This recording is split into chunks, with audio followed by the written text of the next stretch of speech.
ज्या दादांचं ऍक्सिडेंट झालेलं विमान इथं तुम्ही बघितलं तर तो सीव्हीआर जो त्याच्यामध्ये बसवलेला आहे, अमेरिकेचं हे मशीन आहे, त्या सीव्हीआर मध्ये किती मिनिटं रजिस्टर होऊ शकतात आवाज? फक्त 30 मिनिटं.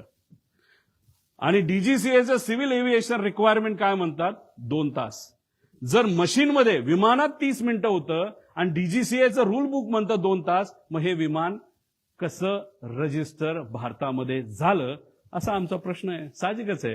काही लोक म्हणतील 30 मिनिटं, आता आपल्याला गोंधळ करता येईल. अजिबात नाही. ऍक्सिडेंट झाल्यापासून 30 मिनिटं तो एक फायदा आपल्याला मिळाला. म्हणजे शेवट 30 मिनिटांमध्ये काय झालं हे आपल्याला बघता येईल आणि खास करून शेवटच्या 1.5 मिनिटांमध्ये काय झालं हे सगळ्यात जास्त महत्वाची गोष्ट आहे. त्यामुळे हे 30 मिनिटाची लाईफ असताना 2 तास गव्हर्नमेंटचं नॉर्म असताना हे रजिस्टर कसं झालं असा आमचा प्रश्न आहे. पुढे आता हे एफडीआर ब्लॅक बॉक्समध्ये हे एफडीआर असतो आणि मी कृपा करून एक समजा सीव्हीआर आणि एफडीआर मध्ये कुणी हस्तक्षेप करू शकत नाही. आणि एफडीआर म्हणजे मेकॅनिकल जी मुवमेंट असतात, ती जी कंपनी तुम्ही काल बघितलं असेल त्यांनी एक नाव दिलेलं आहे, ती ही कंपनी आहे L3 टेक्नॉलॉजीज. ही आहे कॅनडाची. आता आम्ही कॅनडाच्या कॉन्टॅक्ट तिथं वापरून आम्ही थोडंसं रिसर्च करून कॅनडा या त्या देशातून आम्ही हे सर्टिफिकेट आणलेलं आहे.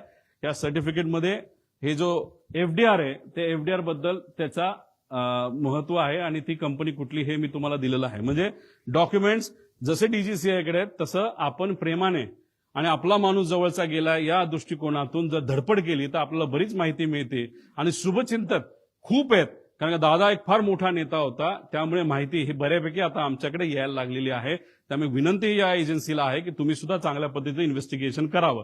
त्यामुळे ही L3 टेक्नॉलॉजीज नावाची कंपनी आहे. पण आमचं मत आहे की लेअर जेट हे रजिस्टर करू शकत नाही, बेकायदेशीरपणे हे रजिस्टर झालंय. पुढे आता ह्याच्यामध्ये सप्लिमेंटल टाईप जे हे आहे सर्टिफिकेट, आता ह्यात रिव्हॅलिडेशन वगैरे जे आहे, FFA STC for Indian operations, VSR आणि DGCA हे सगळ्या गोष्टी आता ह्याच्यामध्ये सांगितलं की DGCA आणि VSR मध्ये फार जवळचे संबंध होते. ते संबंध कसे होते हे मी पुढे सांगतो. पुढे आता ह्याच्यामध्ये आपण बघितलं की ह्यात ऑर्डर काढली, ही इन्व्हेस्टिगेशनची ऑर्डर आहे. आता ही कधीची आहे? तारीख आहे 2/2 म्हणजे अपघात झाल्यानंतर 4 दिवसाली. का मोठा नेता नव्हता का? त्याच दिवशी काढायला काय झालं होतं का दुसऱ्या दिवशी?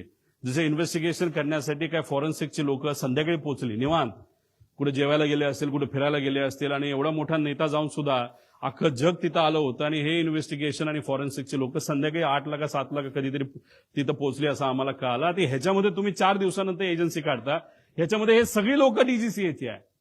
मग डीजीसीए कसं चुकलं हे आम्ही सांगत असताना तुम्ही जर डीजीसीएच्याच लोकांना त्याच्यामध्ये घेतलं असेल तर मग ह्याला आम्ही काय म्हणणार? आणि त्याच्यात हे अपूर्वा म्हणून ज्या आहेत, अपूर्वा अग्रवाल, ह्या जेट एअरवेजमध्ये काम करत होत्या. जेट एअरवेजचं काय रिलेशन आहे हे मी तुम्हाला सांगतो, पण ह्याच्यात एकाला सुद्धा लेअर जेट विमान कसं असतं, काय असतं, टेक्नॉलॉजिकल काय ऍडव्हान्समेंट आहे, एकाला सुद्धा याच्यामध्ये माहित नाही. ही आजची परिस्थिती. आणि अशा लोकांना ज्याला विमानच कसं होतं, लेअर जेटमध्ये काय कॉम्प्लिकेशन असतात, काय टेक्नॉलॉजिकल ऍडव्हान्समेंट आणि प्लस मायनसेस असतात हे माहिती नसताना सुद्धा नावापुरती ही एजन्सी बनवली. अपूर्वाचं नाव कुणी दिलं हे पुढे जाऊन मी तुम्हाला सांगतो. पुढे आता जो साऊथ वेस्ट एअरलाईनचा जो अपघात झाला अमेरिकेमध्ये 17 एप्रिल 2018 झाला आणि प्राथमिक अहवाल कधी आला? 2 दिवसात आला. आज 20वा का 22वा दिवस आहे. काल काहीतरी द्यायचं म्हणून काहीतरी फालतू त्यांनी दिले, त्यात सुद्धा मॉडेल त्यांनी चुकवलेलं आहे. मग हे जे काय आहे हे काय म्हणायचं की दादांचं एवढं महत्व नाही का? मग सत्तेचा वापर करून जे कोणी त्यांच्याबरोबर होते, पूर्वी खूप काम केलेलं आहे, या लोकांनी सत्तेचा आणि ताकदीचा वापर करून करा ना इन्व्हेस्टिगेशन पटपट. प्रिलिमिनरी रिपोर्ट यायला एवढा वेळ काय लागतो? आमच्यासारखा बिना बॅकग्राऊंडचा, बिना सत्तेचा माणूस जर एवढी माहिती काढू शकतो आणि तुम्ही 22 दिवस लावताय की बाबा ह्या एजन्सीला काम द्या, त्या एजन्सीला काम द्या, काय कारण आहे? काय कारण आहे हे इन्व्हेस्टिगेशन पुढे जात नाही का? कारण कागदपत्र बनवले जातात. VSR कंपनी ही अडचणीत येऊ नये, नाहीतर त्या अपघाताच्या मागे जे लोक, नाहीतर जे डोकं होतं त्या डोक्याला वाचवण्याचं काम हे इन्व्हेस्टिगेशन एजन्सी करते का असा प्रश्न लोकांना आता पडायला लागलेला आहे. म्हणजे 2 दिवसात तो रिपोर्ट यायला पाहिजे, अजून आलेला नाही. पुढे CIDचा रिपोर्ट, आणि ह्याच्यात मागे जा, मागे 15 तारखेपर्यंत रिपोर्ट द्या असं सांगितलंय बघा कुठेतरी. कुठे? कुठेतरी लिहिलंय. मध्ये. हे बघा 15 फेब्रुवारी. आज किती तारीख आहे? 18. काय दिलं काल? आणि त्याच्याच बरोबर खाली लिहिलं बघा, अकाउंटेबल मॅनेजमेंट ऑफ व्हीएसआर. अरे कोण आहे अकाउंटेबल मॅनेजर? कोणाच माहित नाही. मग नुसतं दाखवायचं म्हणून दाखवलं. मग अकाउंटेबल मॅनेजरला तुम्ही घेतलं का ताब्यात? नाही घेतलं. मेंटेनन्स मॅनेजरला घेतलं? नाही घेतलं. पुढे घ्या. आता हे सगळ्यात महत्वाचं आहे, हे नोट करा. आम्ही बघत होतो की व्हीएसआर कंपनीवर कारवाई का होत नाही, व्हीएसआर कंपनीवर कारवाई का होत नाही. ह्याच्या खोलात गेल्यानंतर आम्हाला कळालं की रोहित सिंग नावाचा जो व्हीके सिंगचा मुलगा आहे, भारी भारी गाड्या आहेत त्याकडे, गाड्या घ्यायला काही हरकत नाही. 5 स्पोर्ट्स कार आहेत. एका गाडीची किंमत 7 कोटी असेल, 35 कोटीच्या तर गाड्या आहेत त्याच्या. मुंबईचं त्यांचं जे डेलचं जे गेस्ट हाऊस आहे त्याच्या खाली 1-2 गाड्या लावल्यात, बाकी कुठे ते आम्हाला माहित नाही. या रोहित सिंगचं लग्न होतं 1.5-2 वर्षापूर्वी मॅरियट जयपूरला, राजस्थानमध्ये. तिथं कोण कोण गेलं होतं? कोणाकडे फोटो? आमच्याकडे काही लोकांकडे फोटो ते माझ्यापर्यंत आले नाहीत, पण येतील. पण ते मी वापरणार नाही, कारण कधी कधी आपण लग्नाला जात असतो. आमचं हे म्हणणं नाही की घातपात करणारे लोक तिथं गेले होते, नाही तर आमचं जे ऑब्जेक्शन ते अजिबात नाही.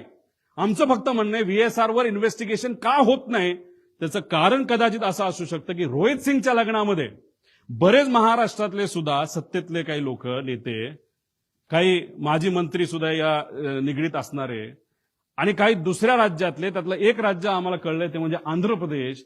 आंध्र प्रदेशचे टीडीपी या पक्षाचे प्रमुख नेते, ते कोण मी सांगणार नाही, पुढच्या काही ह्याच्यामध्ये मी मला माहितीये का, तर 100% माहितीये. टीडीपीचे एक प्रमुख नेते त्या लग्नाला, रोहित सिंगच्या व्हीएसआरचा जो मालक आहे त्याच्या लग्नाला राजस्थानला हे गेले होते. मग व्हीएसआरच्या मालकाच्या मुलाच्या लग्नाला तुम्ही तिथं जाता, आणि आज व्हीएसआर या कंपनीवर जेव्हा ऑब्जेक्शन घ्यायचं असतं, त्याचे ऑपरेशन बंद करायचे असतात, तेव्हा तिथं मंत्री महोदय, टीडीपी या पक्षातले, या देशाचे जे एव्हिएशन मिनिस्टर आहेत, ते कुठेतरी म्हणतात no safety concern with Learjet aircraft VSR venture aviation minister.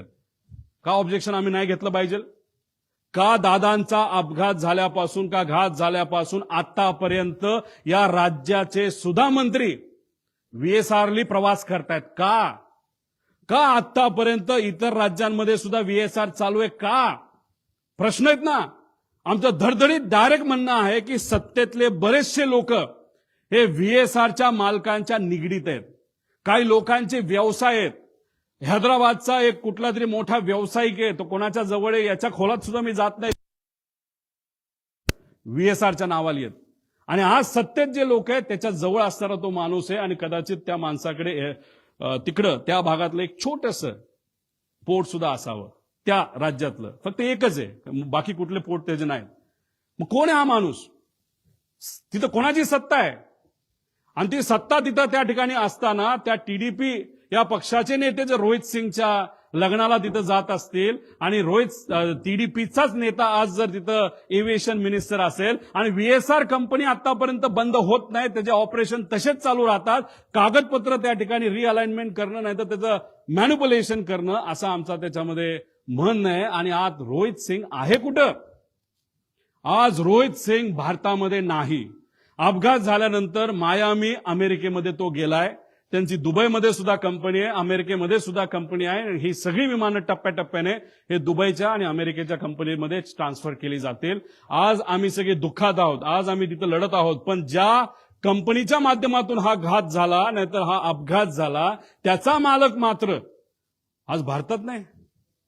त्याला कुणी मदत केली बाहेर जाण्यासाठी? कुणी त्याचा तिथं इन्व्हेस्टिगेशन लगेच करून त्याला लगेच ताब्यात घेऊन लगेच तुम्ही इन्व्हेस्टिगेशन आहे तर त्याचं तिथं चर्चा करून आणायला पाहिजे होती. पण हे महाशय गेले कुठं?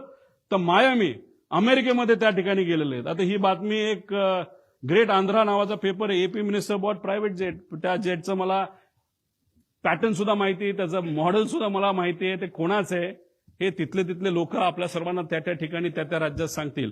माझं मत आहे की या व्हीएसआर कंपनीला मुद्दामून वाचवण्याचा प्रयत्न केला जातोय. एवढा मोठा माणूस, महाराष्ट्राचा नेता गेल्यानंतर सुद्धा या सत्तेत असणारे काही लोक मुद्दामून या मालकांना वाचवतायत. म्हणजे दादा गेले त्याचं दुःख यांना नाही, पण पैसा आपला वाचला पाहिजे, मैत्री आपली टिकली पाहिजे, या अनुषंगाने व्हीएसआरला मदत करतात.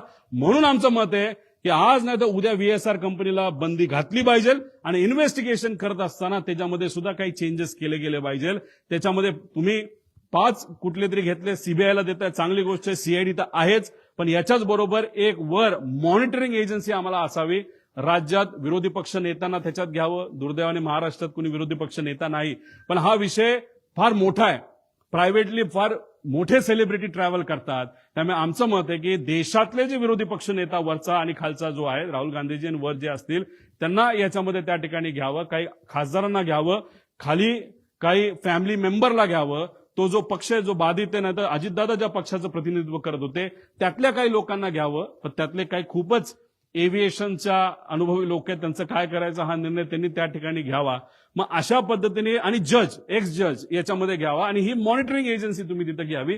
आणि ह्याच्या अंडर सीबीआय अंडर मतलब सीबीआय जो काम करेल तो रिपोर्ट बघेल, सीआयडीचा रिपोर्ट बघेल, एक एक्सटर्नल एजन्सीचा रिपोर्ट बघेल. पण हे केल्याशिवाय याच्यामध्ये पारदर्शकता येणार नाही असं आमचं ठाम मत आहे. मॅरिटचं तुम्हाला सांगितलं ते आम्ही तारखा पण काढू, काही फोटो आमच्यापर्यंत आलेत, काही डॉक्युमेंट्स आमच्याकडे आलेत, कोण कसं काय, फक्त ते आता वापरलेलं नाही कारण का मला ह्याच्यात राजकारण आणायचं नाही. पण एक गोष्ट आहे की काही लोक मुद्दामून याच्यात राजकारण आणि मैत्री आणतायत आणि पैसा आणि इन्व्हेस्टर पण मी देऊ शकतो, पण इन्व्हेस्टरच्या खोलामध्ये मी जाणार नाही. इन्व्हेस्टरचं काही डायरेक्ट रिलेशन असेल असं नाही, पण इन्व्हेस्टर मोठे मोठे असल्यामुळे शेकडो कोटीचा विषय असल्यामुळेच कदाचित या कंपनीला वाचवलं जातंय. त्यामुळे त्या इन्व्हेस्टरला मला म्हणायचं तुम्ही खूप मोठे आहात, हजारो कोटी तुमच्याकडे आहेत. आमचा काका, आमचे दादा त्याच्यामध्ये गेलेले आहेत.